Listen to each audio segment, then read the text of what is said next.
kere e ki ha mo ofu ta po e ki ka ba ha ta ko ni ta po palestine ka ba ta ha ta la e pe ma ko ke ma ho fa ma ta ma ro fo no ka ta mo pa to ke ma fa ha pa ta fa to ni a le fa fini a ke ma e le fa no fo ma lo e ta ma e fa fini pe to mo ta ke ta fa ta e ko hia ko ma wela ko ta hi mo fa ma ta to ko ta wa si na ko me ni fa fo e ka e ma la wa sa me fa ta ke si ho ba ko la wa ri ko ya ko do pe ko ya fa ta ke kwa fa ma ni o si ho ya ko to i ko la ma ri ko do ko he he fi ta ka fa ta hi ma fa ta ni ma fi ko ia pe ta ha ko to ke o ami ke ya fa la la ko hi ko e fe la la ko ni fa ma ta to mo ke ta hi ma fa ta e he fi bless the Lord oh my soul.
Kita tali ko taui o ka ui ko tahi moa he ako ko ia. Whaamu ia e whini kai e tau hima whata e himi ko ia ta hoko atu ia o ka au mai e o se ka.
orang tahu orang kiai dia online normal perfiari tak habis normal apa mau kau ini kau tua benda tahu no phone ni mama phone file ada lah bekas papa lima dia pun tu itu fakam kau dah lah hangai ni kau ini banyak semua nak kau tahu tahu lebih sini aku firman dia dia boleh faham apa yang kita tahu dia tak kita tahu dia ni orang faham apa yang kita tahu dia kita tahu orang kita tahu faham tak kau yang tahu tu kau kita tahu ini semua tak beli nomor loto biar nomor faham tak itu orang kita jadi orang dok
Amazing grace.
mene toga fiohi ai mea koto hi university o tau ia. Kapu mea moe kere eiki mene a fio o tau lonu koe. Kapu ki hei kore mea.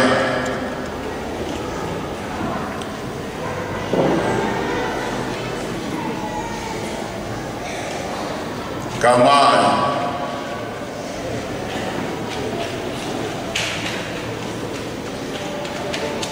hono fare kapu mea moe hoeng minista kabinete brianga ina fio fatapu ki he hoeng Nobel na mea hene e vefini fatapu ki he hoeng e fare alia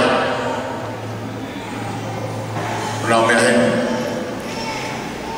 fatapu atu ki he hoeng e whahofonga kai mahi kurianga una mea hene e vefini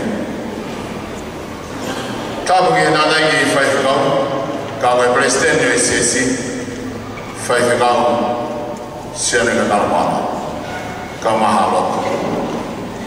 Pea tāngata e te au whai i toa. Ka nāke u whahoko atu ai whekau e whiawhkoini. Eng pane mea ka maa leni kaha. O kea i ai whiawhia i he whiawhini ke tata lele i ai whainona a lolo whatongia o e whai.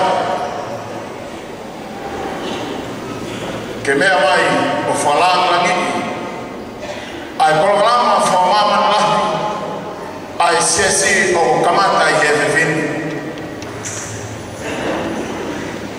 Koe programa evangelio o hui koe big city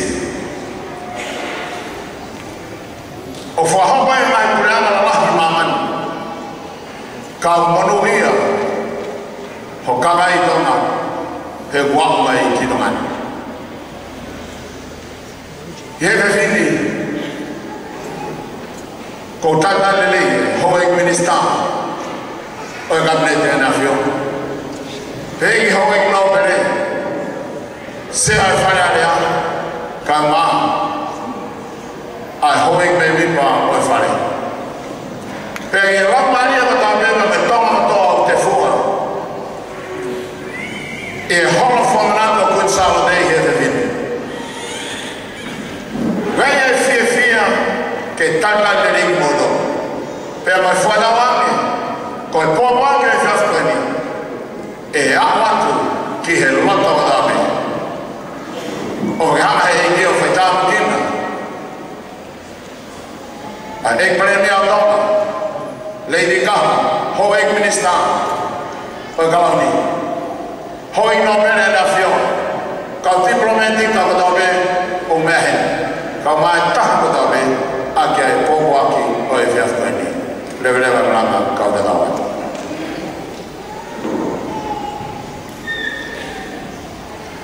For it is written,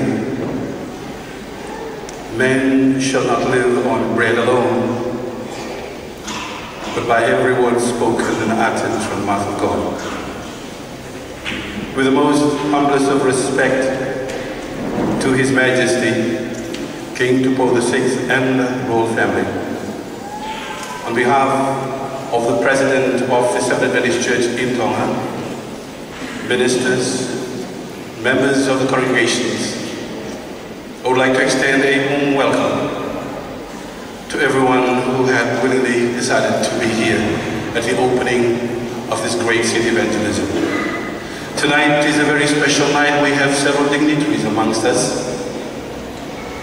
The Honourable Prime Minister of His Majesty's Government Kingdom of Tonga, Tui Whakano, Lady Kaha, Isambu Vinaka. Nobles of the realms, ministers of the Crown, members of the Parliament. And if there's any member of the diplomatic corps that is present here tonight, we welcome you to tonight's program. You have decided to be here tonight for a special reason. Not only you have accepted the invitation, but that you have willingly come to be shared with the blessings that has been bestowed on this hall and these surroundings and this environment and this Ilan Kingdom of Tonga.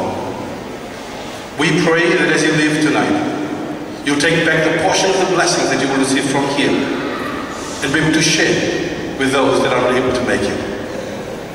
Lord Tui Whakanoa, Honorable Prime Minister of Tonga, members of the nobles of the realms, ministers of the crowns, members of the parliament, diplomatic corps, welcome, and I thank you.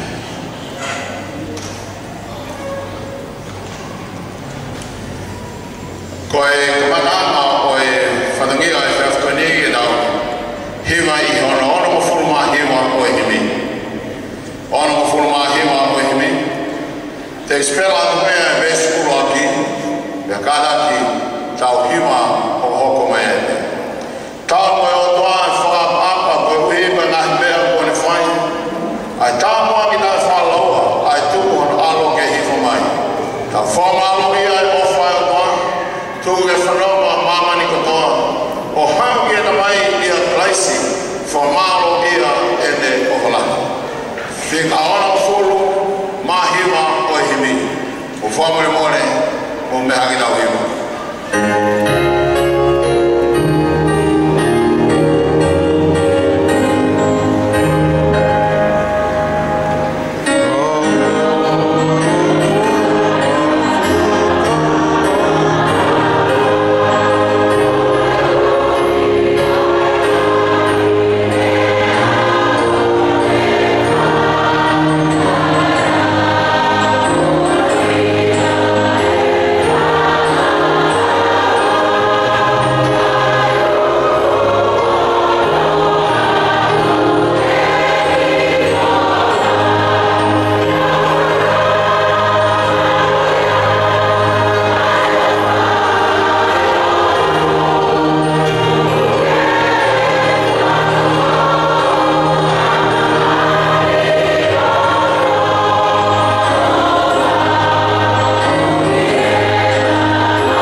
Our gracious and eternal Father in heaven, we pause at this precious moment to acknowledge Thy presence of Your holiness in our midst tonight.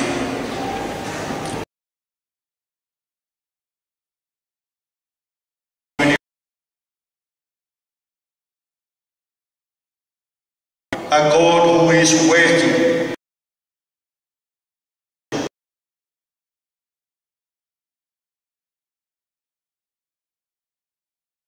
indwelling. We know that we need you in our presence because of your message tonight, and we just want to pray that your Holy Spirit will shower on each one of us, Lord. We thank you for thy presence of the Prime Minister, the diplomatics, the ministers, the parliamentarians, distinguished guests, and beyond. We just want to thank you, Lord, for the receptive heart and the humbleness to be with us tonight. We pray that you may grant a divine knowledge according to your will. We know that King Solomon has requested that divine knowledge in order to manage the people of Israel. So we just want to thank you for their leadership in this nation. And we pray, Lord, for our speaker tonight. We thank you for the divine call. You have called Pastor Kerry Kent and Dr. Chester Kuma. Father, we just want to thank you. And we pray that you may use them to be your mouthpiece, especially to say your good news in a loud voice in our kingdom, Lord. We just want to pray for all the members who are here tonight, and we pray that you may bless them in a special way. Maufama get a coin to mine, go find the money, go get one of mine, get out for the high in the pocket. Mawelo get tough to do by white taffy on my day, or we take a taimia and two wine. Go mouth of it, I get a coin, go here, go Chris. Tau mama wai a fiona ma wan wai he hoa koe ni e mau whawhetai lahi ai kere koe na mai. E mau lotu e he hoa koe ni e a whei nora lai a fiona ka ke haere mai o ke a fio i he pōkalama koe ni. Ke hauko ai tāma pōpoaki he pō koe ni. A mea e mo ui ai ha maumari e i he pureama toma o mau i ai. Mau i lo mau unu mai i he ngatanga o e mama koe ni pa ke mau lotu e a whamamore na mai. Ke whaino hino a ho wholwhola ke mau ao ilo ai kōma o mau maui ai ia ke mau mateu teu whoki i he api ko ia uke teu teu mai mau tolo. E takia ai kaua ahi katoa meu na heni he pon au mawi nau tolo na mea mai te ngai wheitu ke he kehi o tongani o mau lotu e kau e me ai lanu mario e a whiona. Tohoni ai he toima e pōkalama e pōkoen Jesus Christ ko ang kahumau whamuhui. Amen.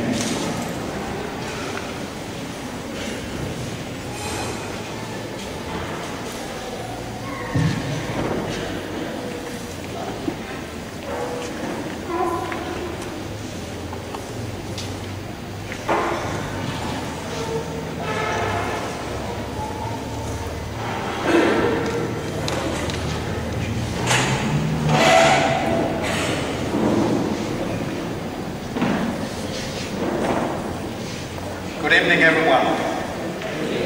Are you happy tonight? You know, I come from Solomone, but it is so good to be here in Tonga. You have a beautiful country, wonderful leaders.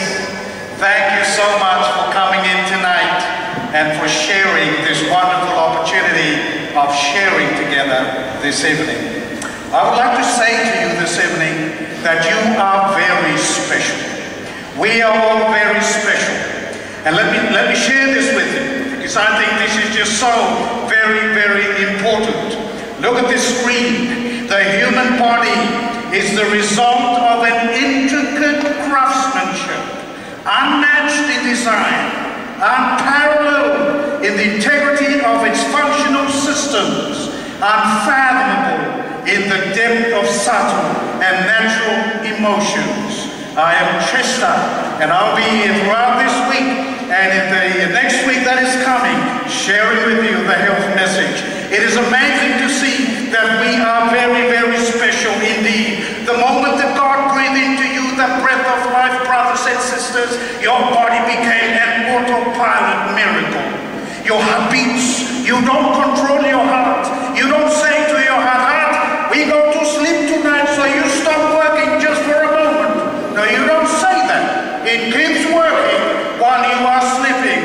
And if your heart resting heart rate is about 70 to 80 beats per minute, your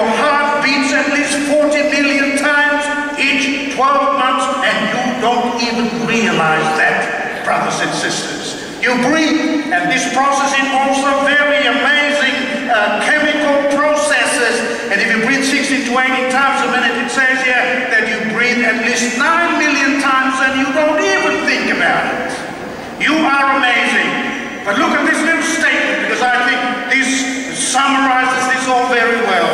All of these functions and many more occur around the clock with no conscious effort or thought on your part. A wide variety of chemical substances help to regulate this delicate balance of your amazing body. And all of this participate in an exquisite chemical symphony. You see, it is like music. The way your body works is like music. Oh, it is so important to realize that. And the music breeds harmony. To be healthy, the body must be in balance. And we doctors call this situation homeostasis.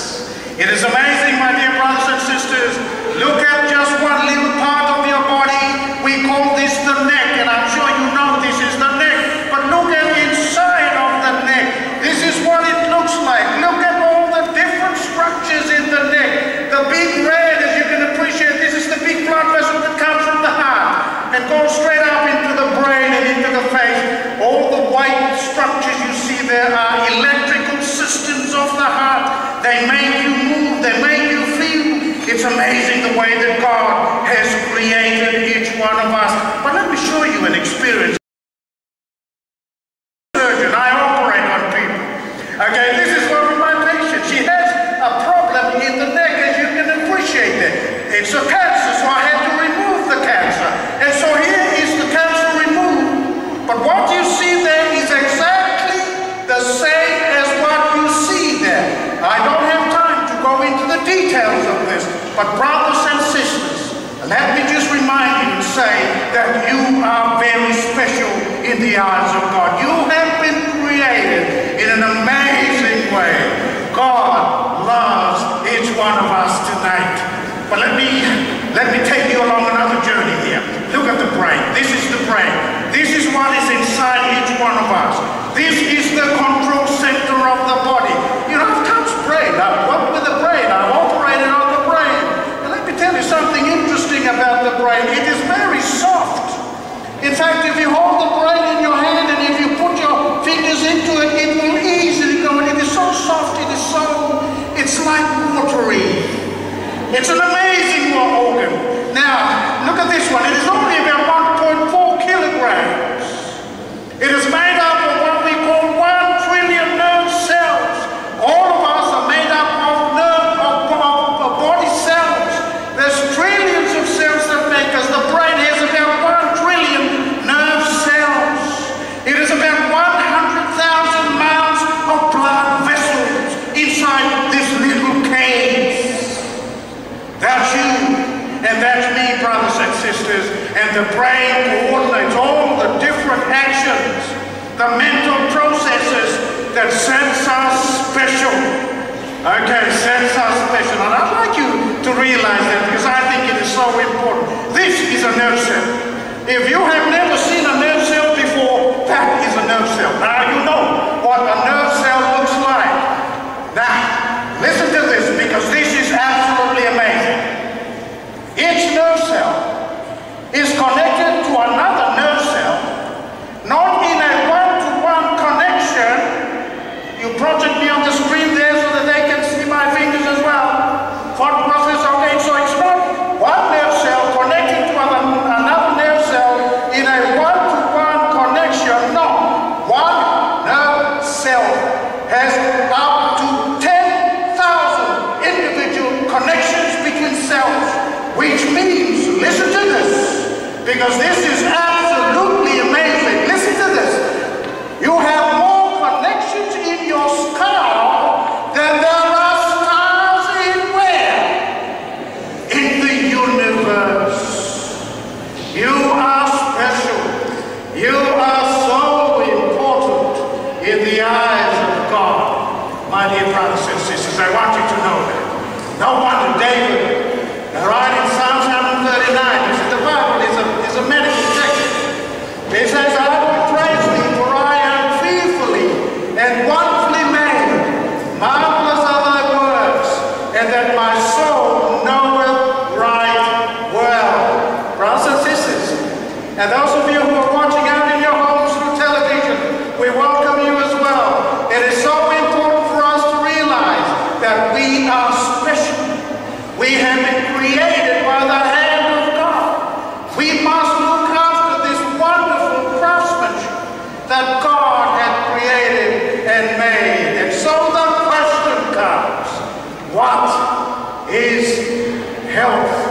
Let me just take you on a little journey before we finish. Let me take you back to creation. There is a text in the book of Genesis that goes like this.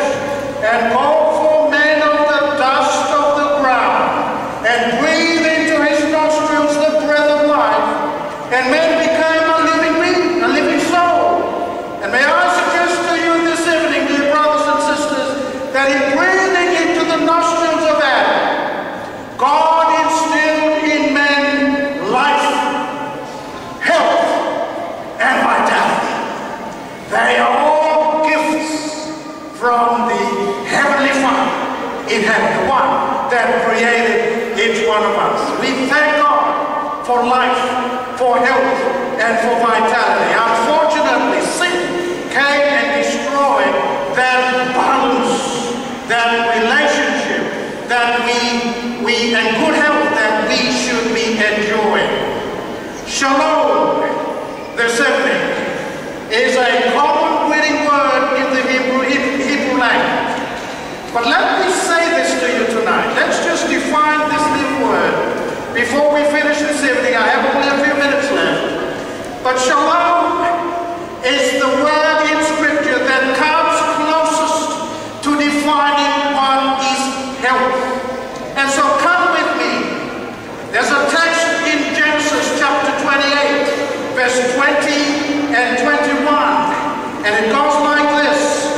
Then Jacob made a vow saying, if God will be with me and will watch over me on this journey that I'm taking, and will give me food to eat and clothes to wear, so that I return safely, shalom, to my father's household, then the Lord will be my God. As I said to you, shalom is the word in Scripture that comes closest to defining what is health. Shalom is here understood to be the result of God's presence in the life of Jacob. And it includes the idea of divine relationship with God. Okay, it also gives us the idea of protection by God, provision of food and clothing for Jacob during his journey. Now let me just go a little bit deeper here and just suggest to you this evening that shalom in the life of Jacob and in the meaning of this word in Scripture means completeness. It means soundness, personal welfare, health, prosperity, peace, wholeness, balance, and suggesting a state in which all the needs of a person are fully realized and satisfied. Shalom means to be whole, to be complete, to have physical and spiritual resources sufficient to one's need, and it encompasses the four dimensions of a person: the physical, the mental, the social, and the spiritual well-being of a person. Thus, it enlarges our understanding of health as wholeness of existence. And so shalom means more than just being physically well. If I don't have diabetes, it doesn't mean that I have shalom, because I might not have diabetes, but I might not have a good relationship with my wife at home. And there is a problem there, you understand. And so shalom encompasses the physical, the mental, and the social and spiritual well-being of a person. And so we talk about human beings as having the four dimensions: the physical dimension, the mental dimension, the social dimension, and the spiritual dimension. Shalom means that all these different aspects of a human being are all healthy, they're all working together so that it ensures that you enjoy the best of health or wholeness of life. This is important to understand. It is so important to understand this. We find this in the example of Jesus. And Jesus increased, Luke chapter 2 and verse 52, in wisdom and stature and in favor with God and men. And you will note that wisdom relates to the mental dimension, stature relates to the physical dimension, favor with God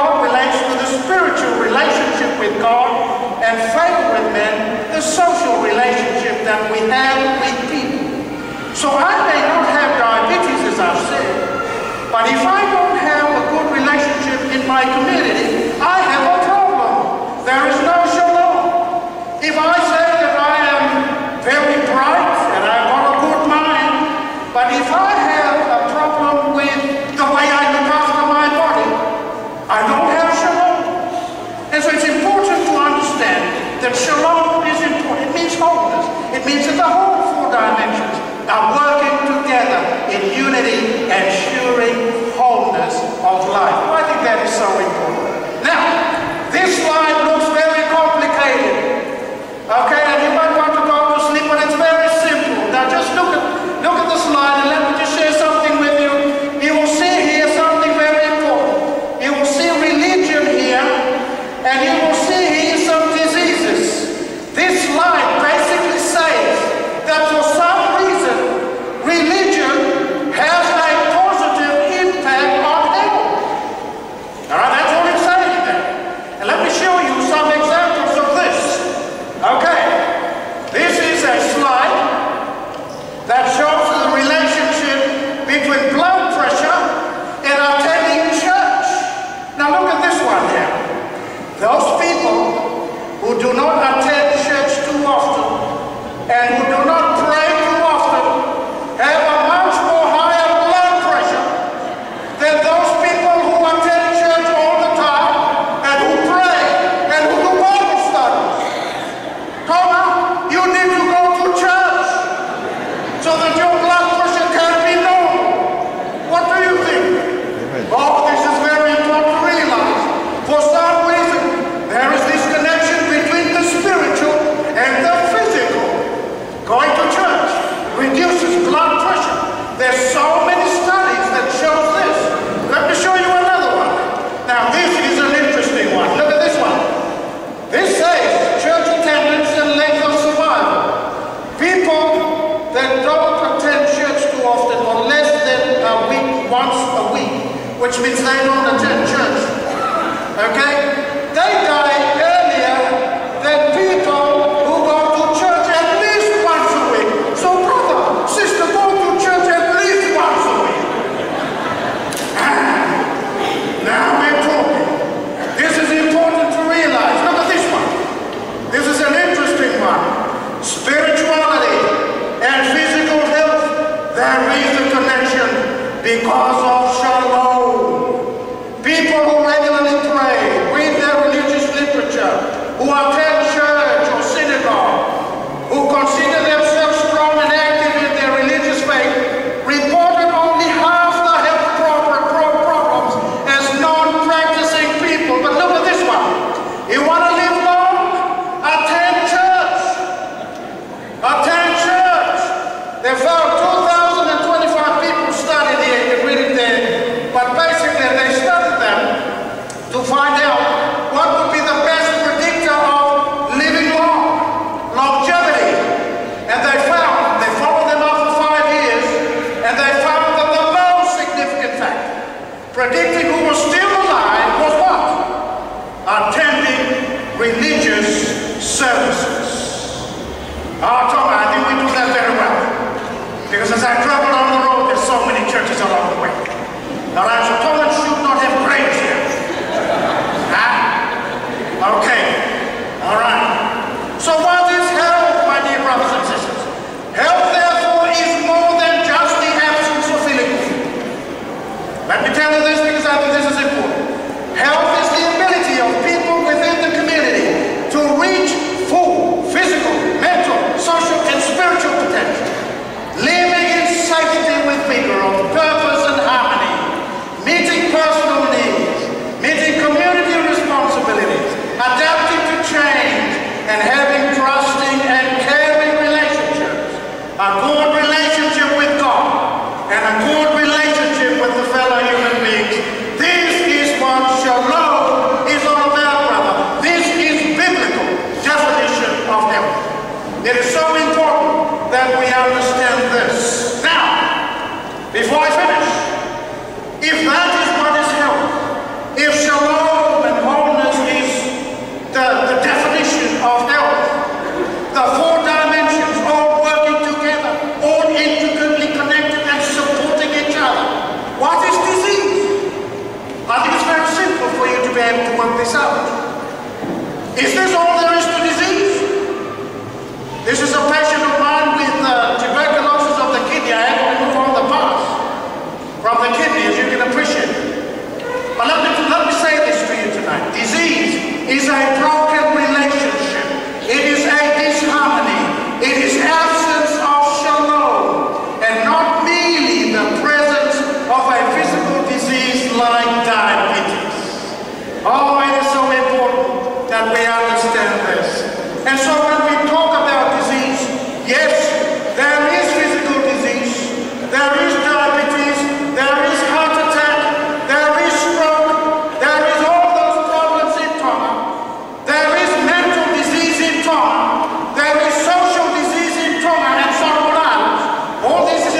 We call it spiritual disease.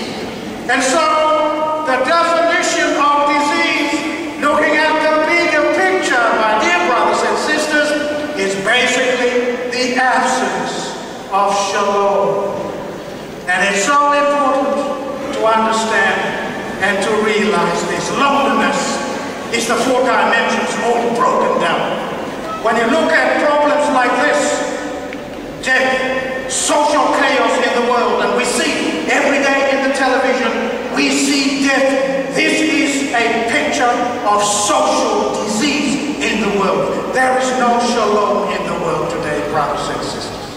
And yet God wants us to enjoy shalom. Praise God. There is healing. So we've defined what is disease. We've defined what is health. We have defined what is disease. What is healing? Come back with me and let's see this. I remember a little story in the Bible, and you can find that in John chapter 5, verse 1 to 15. All right, there was this man lying down wanting to jump into this little pool to be healed. And he's been lying there for about 38 years, nobody to push him into the water. And here comes Jesus and he said, "Do you want to be healed?" And he replied saying, "Nobody wants to push me into the water." And Jesus said to him, "Rise up, take up thy bed, and what? And walk." And I could imagine if I was standing there, the man all frizzled out, the muscles gone, the joints all tight and not flexible anymore. I could imagine the joints starting to move, the muscles regenerating. And I could see him stand. I could see him smile. Jesus healed him physically. Jesus healed him emotionally. He's smiling. He's happy. Jesus sent him home to his what? To his family. Jesus attended to his physical need. Jesus attended to his emotional need. He attended to his social need. But what about the spiritual? I didn't see in the scripture there, in that verse there, that Jesus attended to his spiritual need. But you come to the next line, all right, you will find the next day, Jesus met him in the temple. This was the Sabbath. And Jesus saw him in the temple, and he said to him, "See, you are well. Sin no more, so that nothing worse befalls you."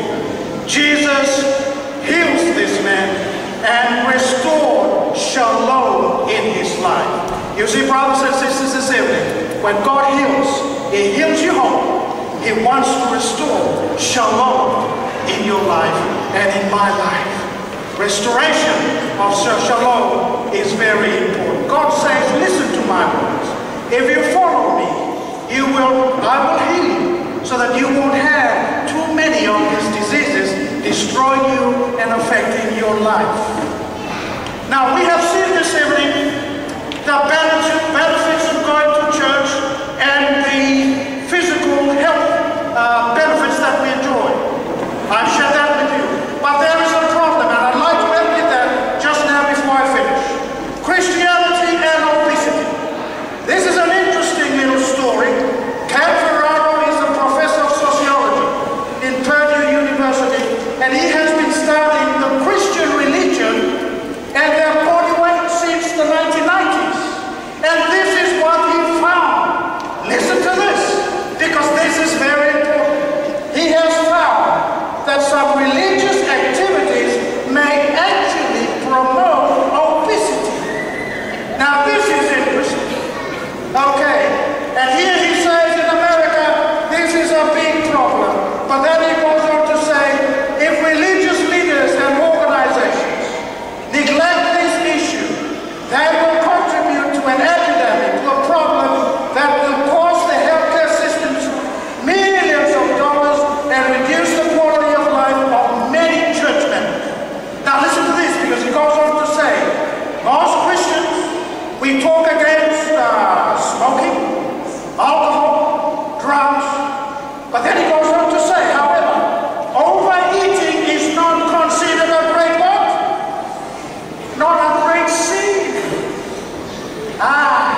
Solomon Islands is a Christian country. We have a problem. Okay? Many religious activities are rooted in food. Nothing wrong with that. It's good. From the boom lunches after the weekly services to picnics, the problem is our food is so rich and we tend to overeat, which is a big problem right across the Pacific. And it is so important that we realize that. And he goes on to say that these high-fatty meals are saying implicitly, this is how we celebrate.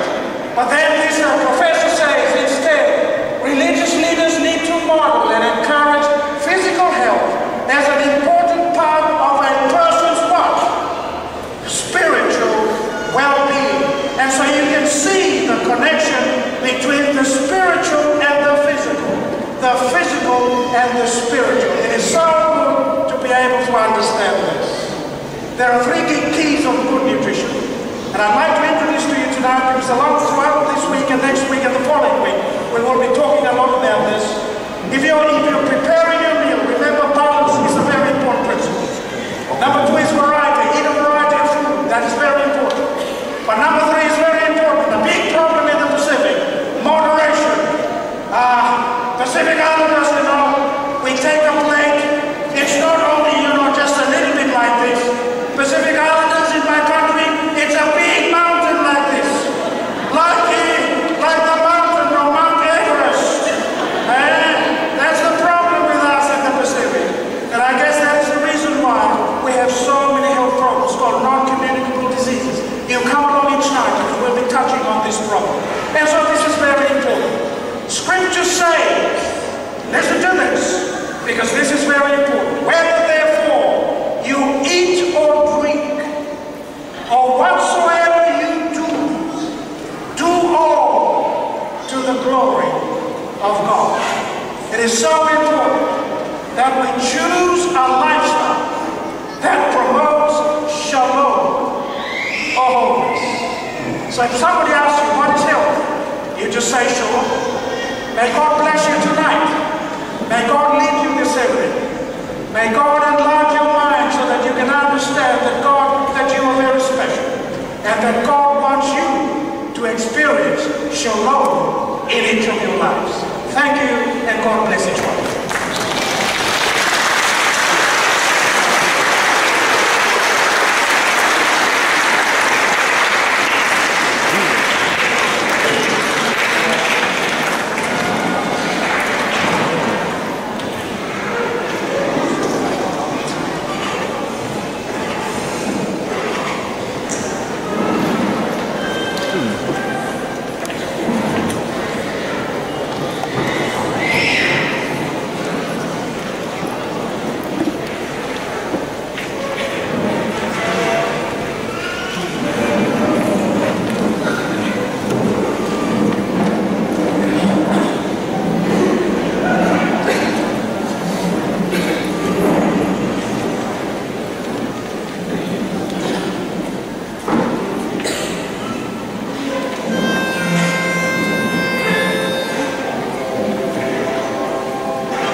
wonderful people of Tonga. I want to say what a privilege it is for me to be here with you in the Kingdom of Tonga this evening.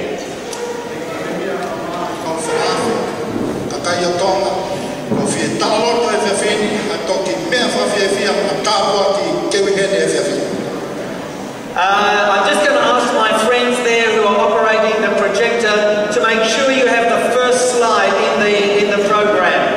The very first slide. You need to go right to the very beginning. Friends, one of the first things I did when I arrived here in Tonga was asked to be driven to the landing place of Captain James Cook, not far from the airport apparently. And the reason being that I have a special interest in Captain Cook. In fact, we are producing a television documentary on the journeys of Captain Cook, and so I've been following the good captain to various places around the world. They haven't given me my clicker either, by the way, so I'll need that, otherwise we'll be stuck on slide number 1. So I've been following him around the world, and so I was keen to see where he landed here in Tonga for a number of reasons. You know, when the good captain arrived here in Tonga, he was met with such graciousness and friendliness that he named Tonga, as you well know, the Friendly Islands. And I want to say thank you to all of you for your gracious hospitality, because as far as I'm concerned, you've certainly lived up to your reputation as the Friendly Islands. It's been wonderful to spend time here. And I'm glad that I'm here for a number of reasons. I've already been down to the market, and wow, what wonderful fruit and vegetables you have. And the pawpaws, the tropical fruits have just been wonderful. So I want to say I'm grateful to be here to enjoy the fruits of your beautiful island. I've also been down to the wharf, and I watched the fishing boats come in very early this morning. Hey, there was a good catch this morning, and to see all those fish for sale was an interesting experience for me. I'm enjoying the cooler month of June. First time I was here was in February, and so I'm glad to be here in June this time. But friends, I'm also glad to be here because I wasn't meant to be here tonight.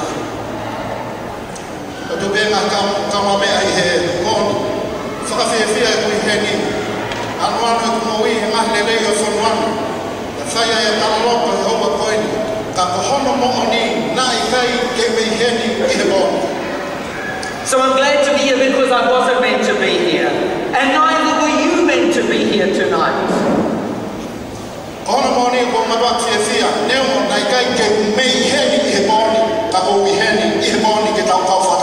Because some of you may remember that we were to be wiped out by a huge tsunami on the 21st of December 2012.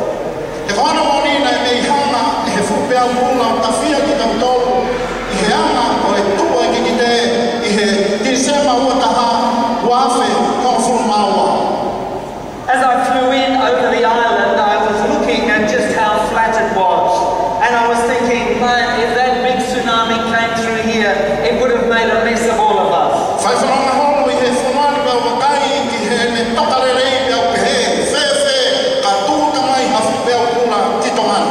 Some of you may remember that on the, let me just see where I am here. Yes, some of you may remember that on the 21st of December 2012, it was predicted that the world was going to end with a huge tsunami.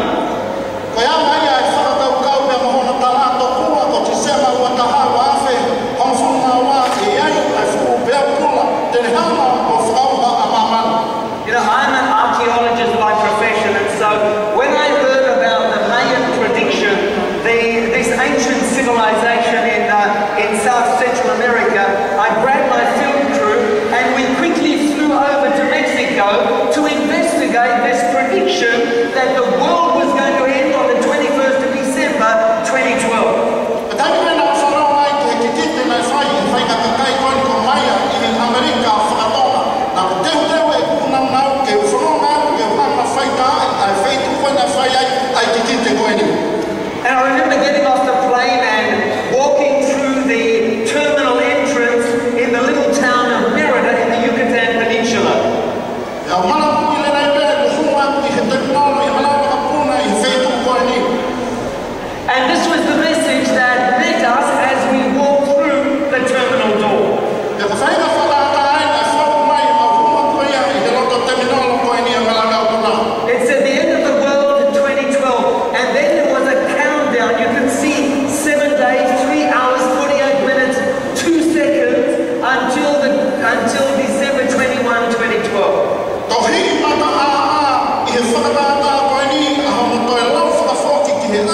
te tau whoki rewa ki he tōma koe ni ai kai koe ai ha mea ho.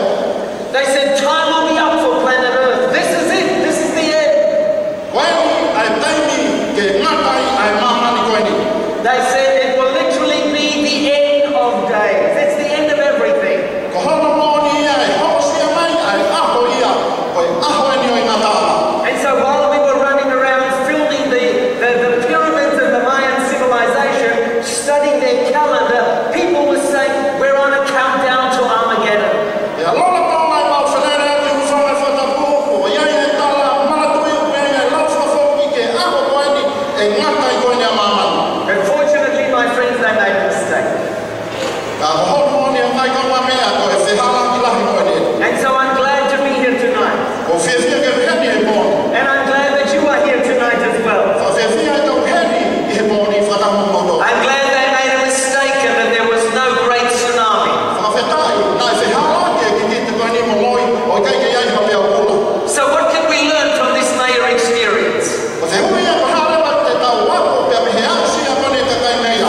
They predicted that the world was going to end on the 21st of December 2012. Au ki ki te rei e ngata mamani i he December o taha wā whetaha wā. But they made a mistake. They made a mistake. And what can we learn from the experience?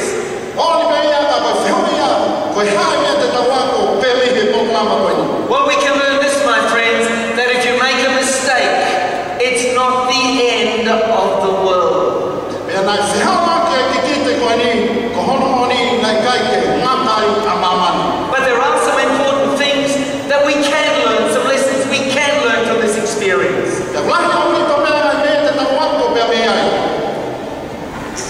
Because you see, we all are fascinated by knowing the future. O tau whiewao e ki tau tomuia ke lava ke tau wako hamea whekawaki pea moe ka hau. Imagine how different your life would be if you could see tomorrow, the next week, the next month, the next year. Wakai ke pakehe homo i ka wau te ke lava o sio atu ki he ka hau.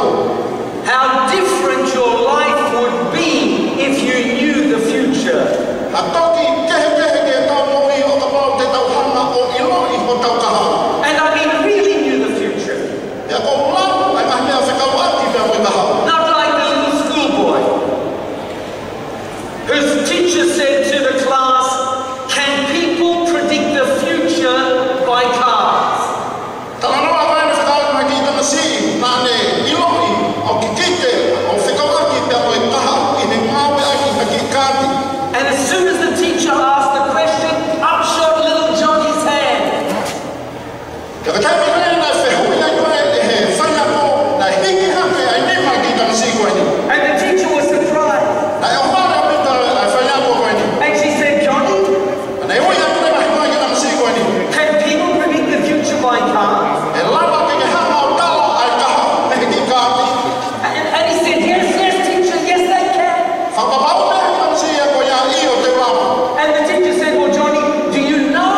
se ponga mo ku ka o fie mahe aku ai me bona wa ma I he tato mai newspaper boy.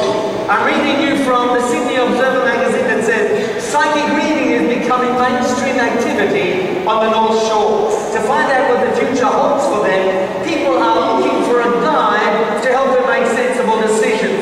Business is booming for clairvoyance across the North Shore, with cashed up locals turning to psychics for guidance on relationships, careers and money. And notice, friends, as it goes on and it says, psychics, astrologers and palm readers report a huge surge in demand. Let me get this right.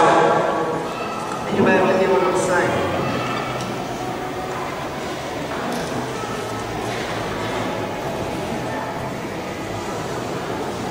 Let's try that. Psychics, astrologers and palm readers report a huge surge in demand from a new class of customers. High-powered professionals who want advice on how to boost their personal wealth and get lucky in love. And so, friends, people in wanting to know the future are turning to the horoscopes, they're turning to the psychics, to the clairvoyants and to the palm readers. Because we want to know the future.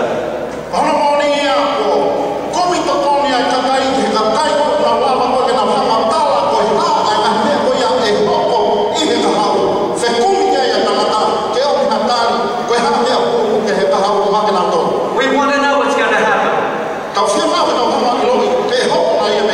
And even today, people are still paying attention to predictions about the future.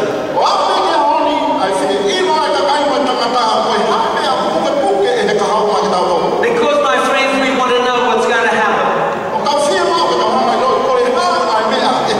And that's why we're fascinated by the ancient Mayan civilization and its so-called predictions.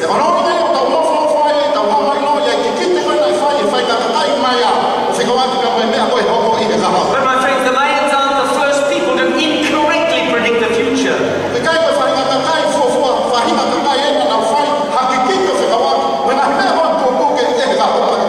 You see, predicting the future can be risky even for experts.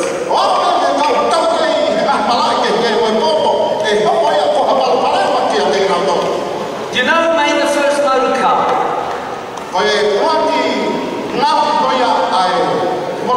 It was a man by the name of Henry Ford. And when he wanted a loan to start a motor car business, he went along to his bank manager. And he said, "Sir, can I take out a loan to make motor cars?"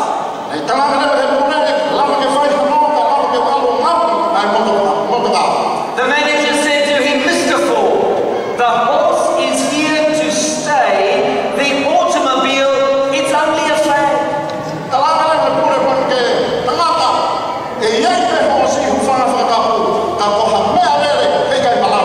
Do you know how many motor cars there are in the world today? 750 million cars in the world today. You see, friends, making a prediction about the future is a risky business, even for experts.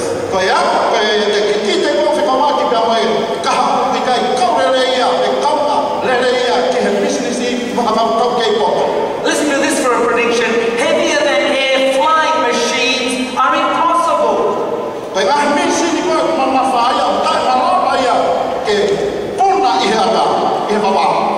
Lord Kelvin, president of the British Royal Society, said it's impossible for anything to get up and fly in the air.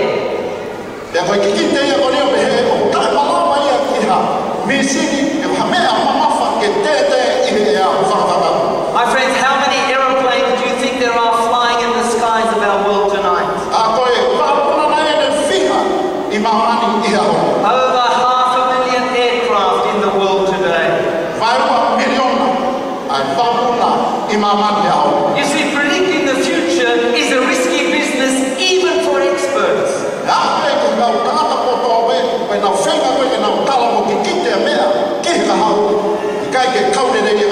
Now listen to this for a prediction. I think there is a world market for maybe 5 computers. computer pe ni mai. That prediction was made by the chairman of IBM. Pe ko e kikite ko ni na faia sea o ka ka computer. You know how many computers there are in the world today? Wa ha Allah ke na computer imamani e ha ho.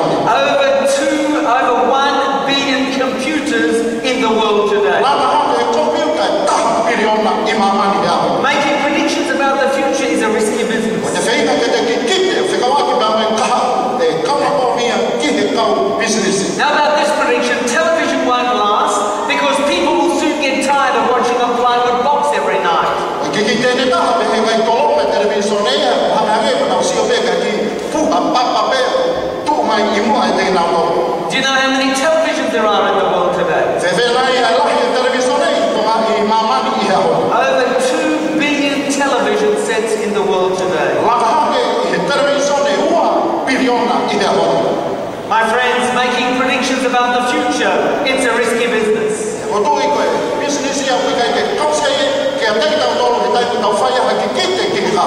Predicting anything human just isn't easy, it's risky.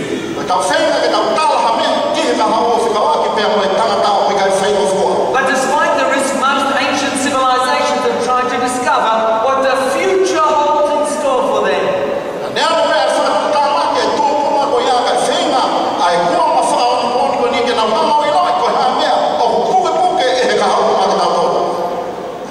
And so they turn to the sacred writings of their holy people, the holy men, the prophets.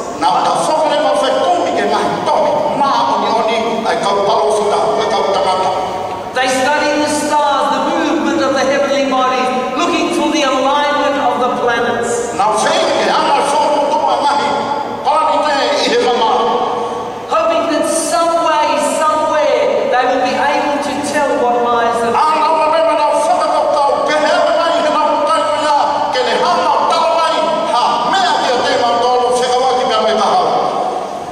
And that's, my friends, why we were so interested in the Mayan prophecy. We thought, here is an ancient civilization that could build marvelous pyramids and they could predict the future equinoxes, and therefore they must be able to predict the future.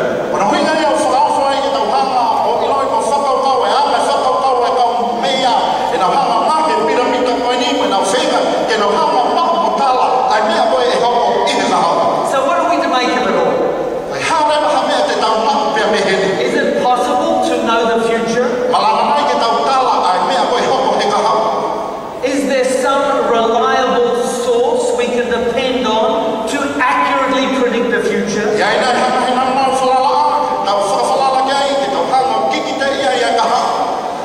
Well, friends, I wonder if we have any prophets amongst us here tonight. I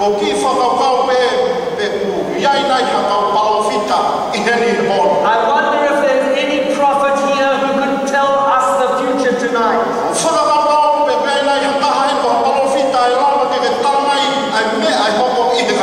I can't see any hands raised, and I need a prophet tonight.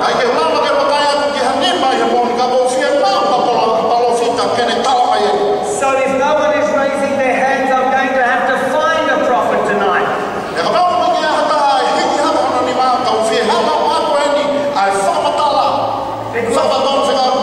Because we need a prophet tonight. Sir, why don't you come and join me? Come up the front here with me. What's your name? Friends, give Israel a warm welcome. He's our prophet tonight.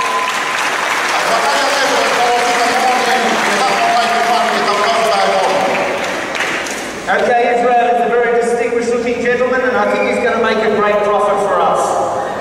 Israel, you're going to make a prediction for us tonight, and it's going to be a prediction about tuna.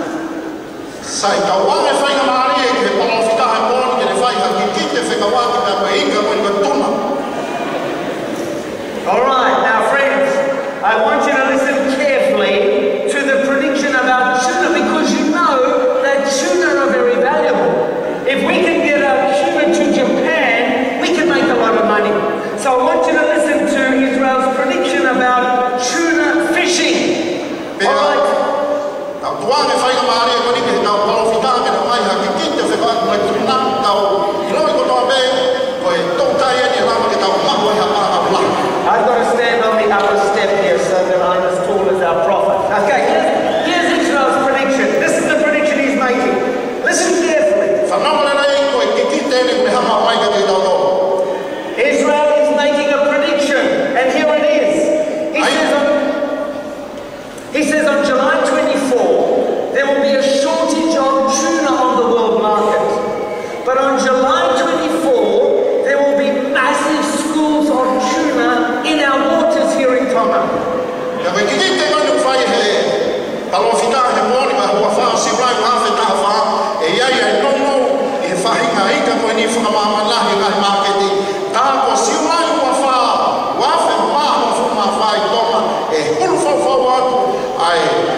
no fai ai munu ia koe ni ia koe ne puri be koe ne puri au pito whoki be ki no mo. And he goes on, and this is what's important. Here Israel is making a prediction for all of us. He's saying this is a once in a lifetime opportunity to become wealthy and obtain financial security for you and your family. Aia ko foi whainga maari e koe ni hopo tua tahu mai beia i he tau mokui ke malama ke tau tu maari ai mo mapahama. And here's the really important part. What he's saying is, raise every cent you can and buy a tuna boat. Aia ka whare e mo ne hama mai whenga ke tāna naki mo ke whenga i na whonga i lama ke mawai na seriti ke whakatau haki whakatautai. He's saying, sell your house, sell your car and everything you own, and then borrow as much money as you can and buy a tuna boat, a big one. Whakatau ha whare, mea rere, mea whakau mea te malama, ke whakapau ke lama, ke hama whakau ha whakatautai lahi whawhaua, e koe whainga maari o tō tāpe. Thank you, my friend, the prophet Israel. Thank you very much. You began to Israel, that's prophet. So, my friends, what are we going to do about our prophet's prediction? Are we going to run home, prepare to sell our house, sell our car, sell everything, and go and buy a big tuna boat?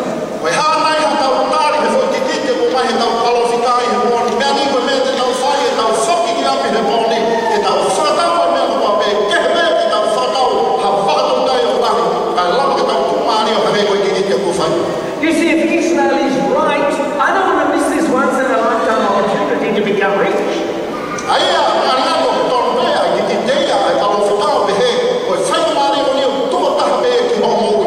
How do I find out whether Israel is a reliable prophet or not?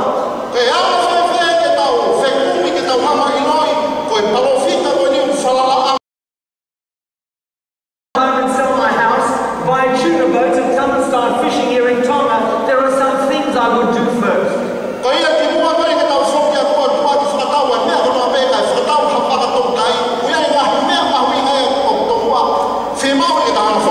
Firstly, I would study the tuna market and see how much money they were bringing in Japan. I would want to see how many tuna there are on the tuna market.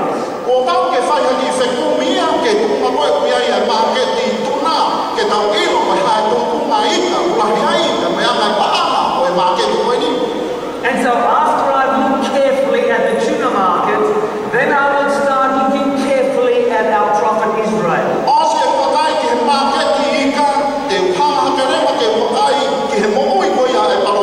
I would check your credibility, Israel, and find out what your credentials are. I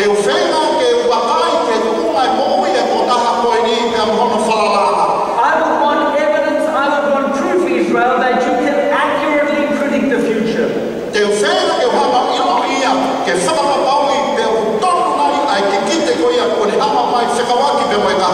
so I would be asking Israel, have you ever made a prediction like this before?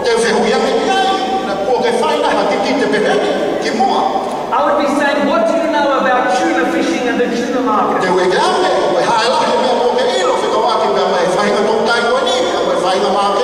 I would be asking him, what is your track record? Have you made predictions like this before that have been correct and accurate?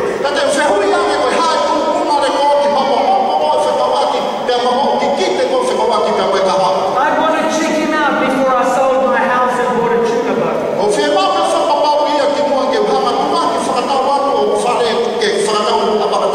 And my friends, that's the problem with the so-called Mayan prophecy. The Mayan prophecy has no track record. The civilizations of the Mayans have no track record of accurately predicting the future.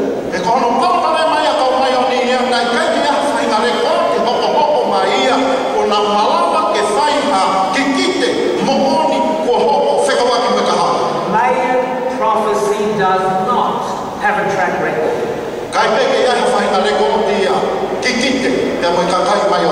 But my friends, what if we could find tonight a string of prophecies that do have a track record?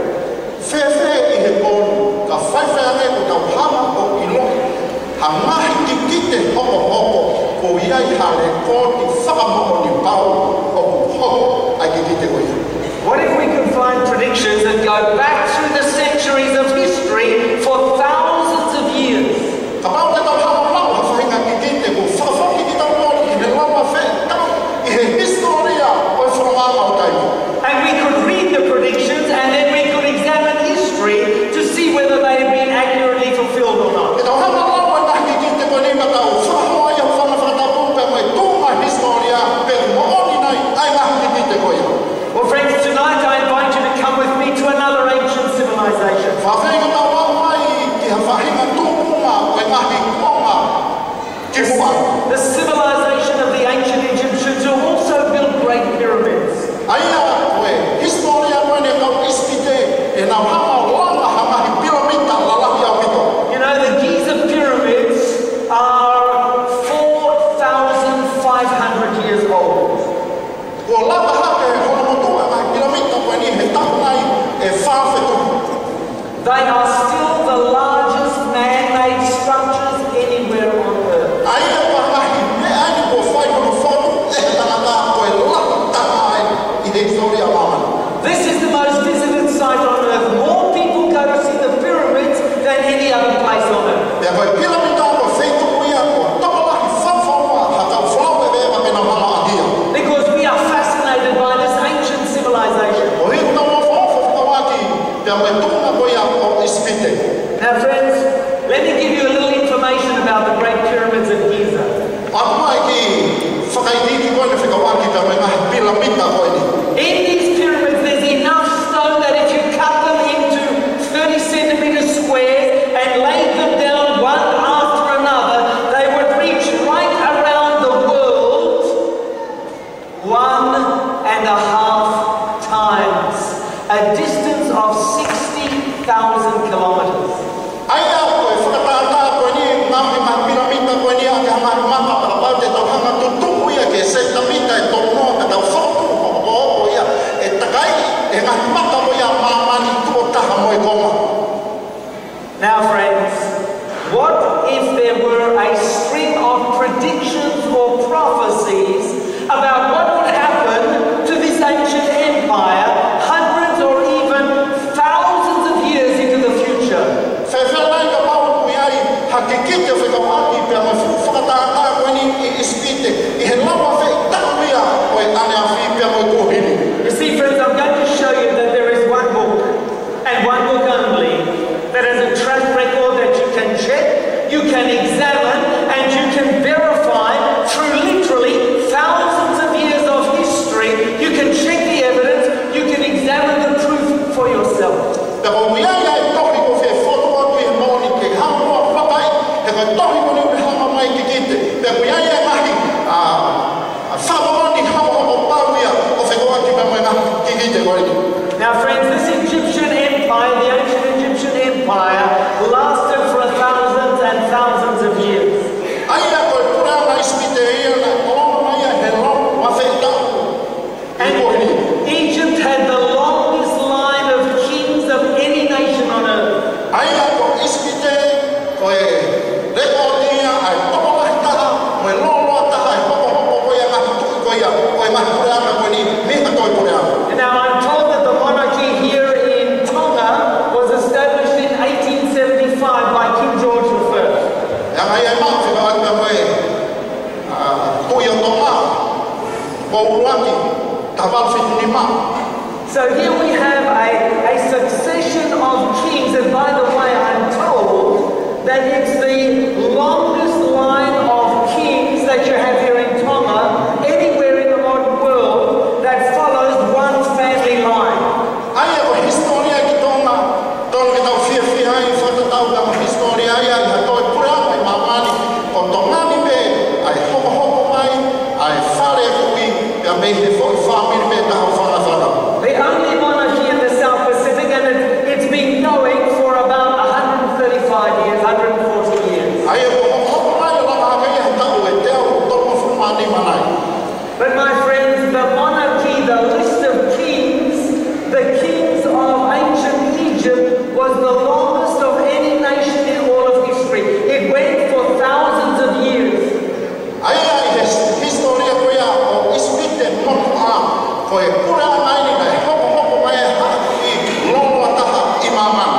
You see, these pharaohs were worshipped as god kings.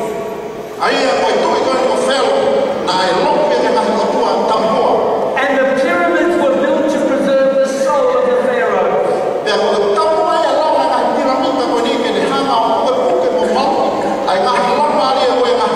Now, my friend, let me give you an idea of the size of just one of these pyramids.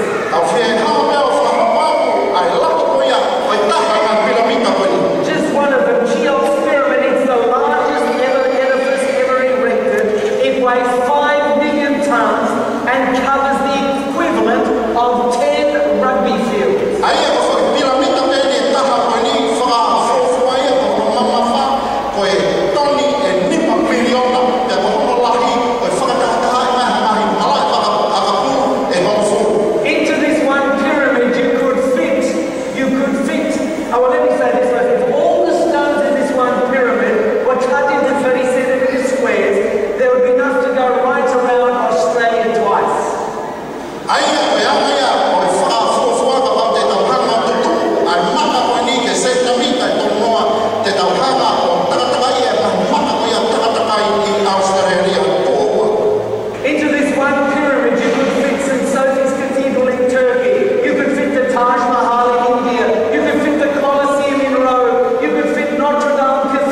Because you see, the Nile River has its source in the very heart of Africa.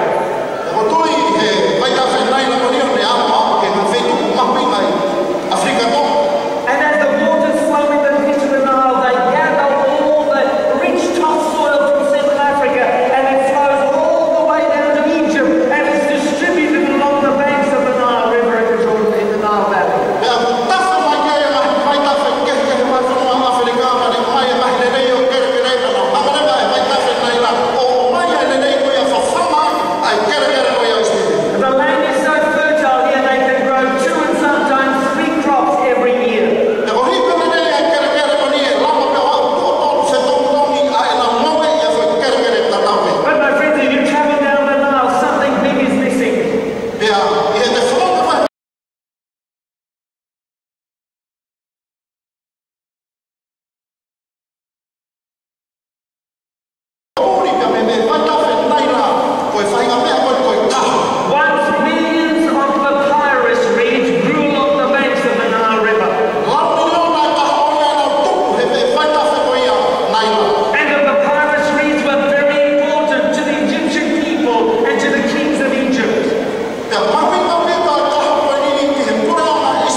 mai koe laini koe ni ai hapo te kau perines ko ni ko pau ke ya ki hono mata.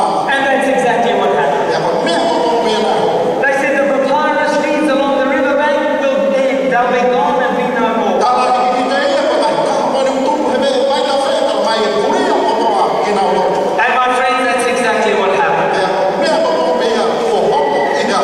And then they said the idols of Memphis will be broken down. Mai ka te tau tau ka mai me fa na ai tau ko ko me ko ko ko ya su te e mama ko to ki na. And that's exactly what happened. Me ko ko me ko ko ki ha. You know, friends, that's quite a track record that this book, the Bible, has. Si ha ma wa ko e po ni ya ya ni ko ko ko se ko ata me to ko ni a fo fo. In fact, there are over 1,000 predictions or prophecies in the Bible, and they were right every time. Mai ka te tau tau la ha na ki ki te ta fe ko to ni fo fo la. Ki te ko me ko ko ko on ko ko ni. Let me show you one more quickly, an amazing prophecy, very quickly. Mo yo ha ma ma ko ki ta la ma fa fo ni.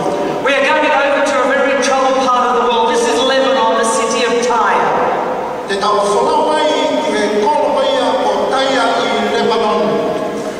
Now, my friends, I want you to read the amazing Bible prediction about ancient Tyre. It says, I am against you, O Tyre, and will cause many nations to come up against you, and they shall destroy the walls of Tyre and break down her towers. I will scrape her dust from her and make her like the top of a rock. It shall be a place for the spreading of nets. Behold, I will bring against Tyre from the north Nebuchadnezzar, king of Babylon. He will heap up a siege against you. They will lay stones your timber and your soil in the midst of the water. I will make you like the top of a rock. You will be a place for spreading nets. Then all the princes of the sea will clothe themselves with trembling. Oe ki ki te kare ni fo fo mai a kua iskeri tala ki taia te tuha ke whawhe maki ki a te na kolpe e nga hi rana ura i te na whawhe maki te uhawa tōku i a hewe kotoa pe e a lima ni moa e mata kotoa pe e tuku i ka whanua a te uhawa whau kotoa i. Now, my friends, I want you to notice the 8-year predictions in this prophecy. The prophecy said that King Nebuchadnezzar would attack Tyre. The prophecy said that Nebuchadnezzar would lay siege to the city. The prophecy said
They got right out, but they just couldn't make it to the island. They didn't have enough rubble.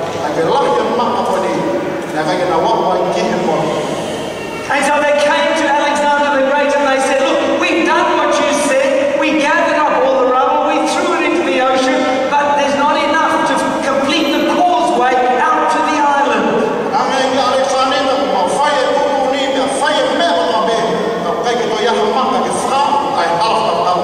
Alexander said, you go back and you get the last remnants. You even scrape the dust from the ground of that city and you throw it into the ocean and you complete that causeway.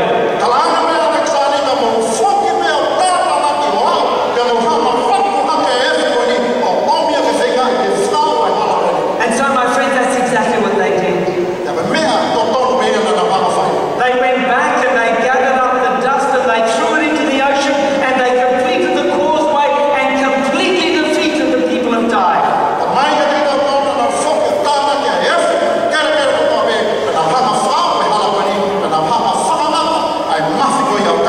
That gives you an idea. There was let me just see here, the old city of Tyre. That's where the island is. They took all the rubble, all the dust, and they threw it into the ocean, and they built a causeway out to Tyre, and they defeated the people of Tyre.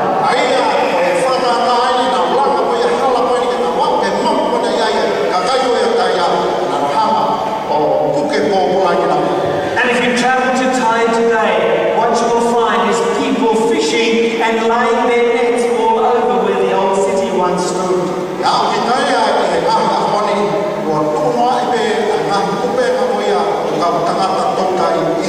Well, friends, wherever you walk, where old Tyre once stood, there you see the fishermen drying their nets. Wherever you go, the fishermen are there, they are drying their nets.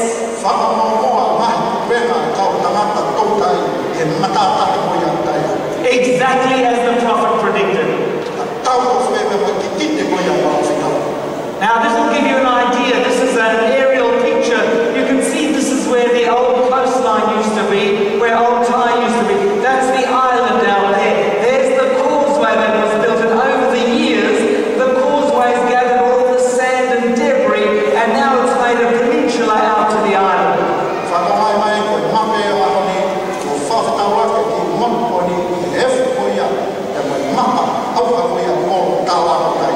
Oh, my friends, do you remember the prediction? The Bible prophet said that King Nebuchadnezzar would attack Tyre, and that's exactly what happened. The Bible prophet said that Nebuchadnezzar would lay siege to the city, and that's exactly what happened. The ancient prophet said that other nations would participate in destroying Tyre, and that's exactly what happened.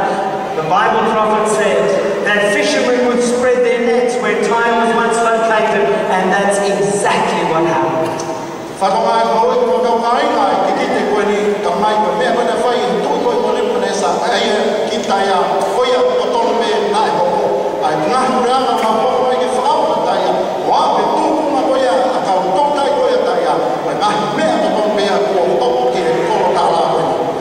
The ancient prophet said, let me just finish that here, that Tyre's stones and timbers and even its dust would be thrown into the sea. That's exactly what happened. The prophet said that Tyre would be made flat like the top of a rock, that other cities would be seized by fear at the fall of Tyre, that Tyre would never be rebuilt again, and that's exactly what happened.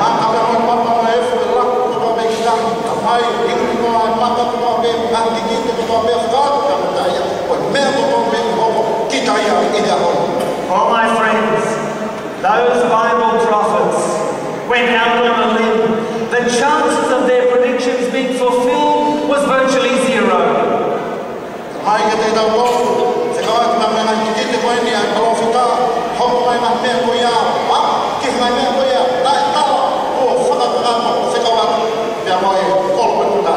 But my friends, the Bible prophets have never been wrong.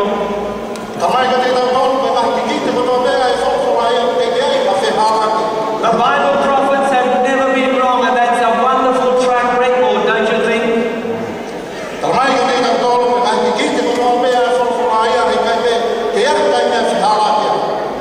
You see, friends, God takes this matter of predicting the future very, very seriously.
Now here's what's of interest to us tonight.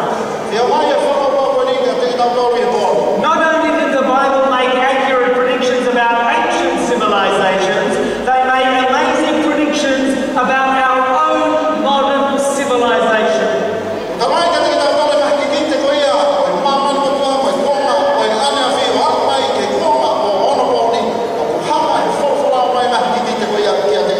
My friends, if you want to know what the future holds for you and your family, then this is the place to find it.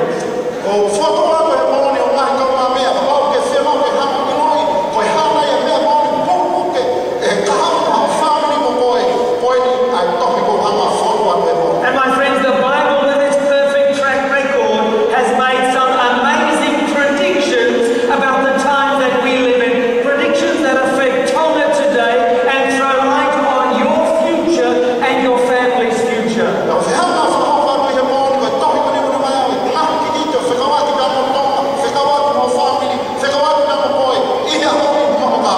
Tonight we have looked at amazing predictions about ancient civilizations. Tomorrow night, same time, same place, we are going to look at amazing predictions about the times in which we live, predictions about our modern civilization.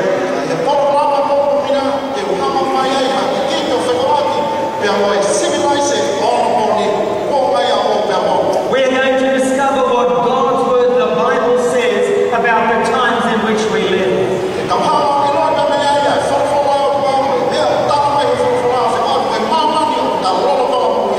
So my friends, if you want to know what the future holds for you, for your family and for your nation, make sure you don't miss tomorrow night's program where we are going to open the Bible and look at what the Bible predicts about the times in which you and I live.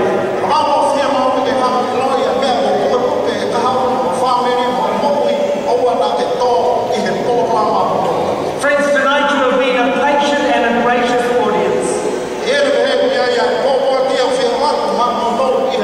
And it's been a pleasure to be with you this evening. I look forward to seeing you again tomorrow night.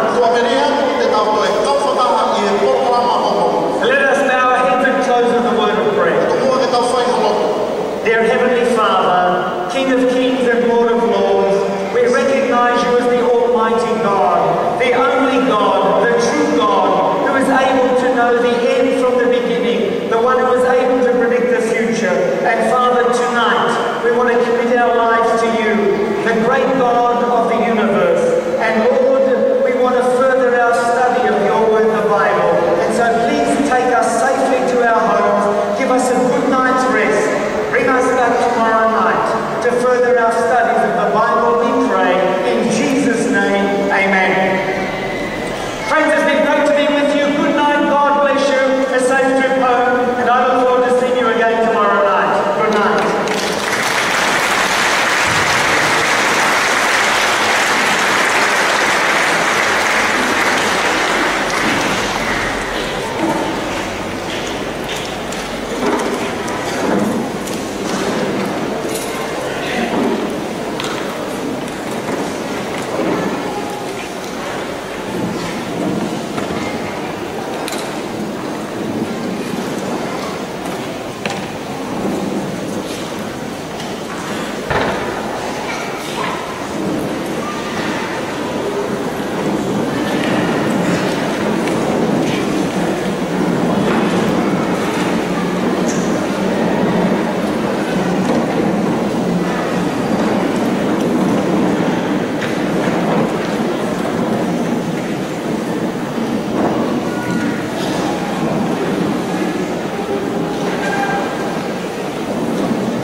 Queda o voce.